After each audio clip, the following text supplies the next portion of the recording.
So I want to start off with a story, and the story I wanted to share is about George Dancing. And George was a undergraduate in statistics. He loved statistics, and he actually went to the U.S. Census Bureau before deciding he wanted to go back to graduate school. And he went to apply to and was accepted into UC Berkeley.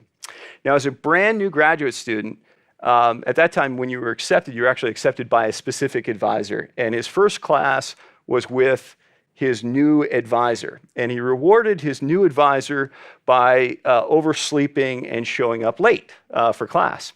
And so he gets in class, he sits down, he looks at the board, and he sees these two problems on the board. And he's like, oh, okay, that's, copy down my homework.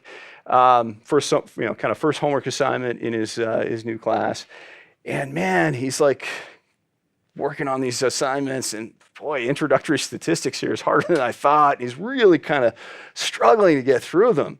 So he finally finishes them late, and he turns them in to his advisor, who is Jersey Nyman. And some time passes, and on a Sunday morning, there's a banging on his door, and he gets out of bed and he goes downstairs, and it's his advisor, and he's saying, why are you banging on my door? And he says, well, good news, I've got those two papers that you discovered ready to publish. It's like, what are you talking about? So it turns out that those actually weren't homework assignments that were on the board. They were two famous unsolved problems in statistics. Like that's what George had worked on without knowing it. They actually became his dissertation.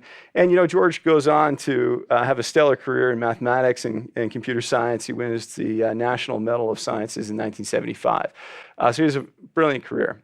So why am I sharing this story? Well, I think one of the interesting aspects of the story is that George didn't know he couldn't solve those problems, right? He thought they were just homework assignments. And in fact, he thought they were homework assignments for introductory statistics. So he thought crap, if I don't solve these problems, it's really on me.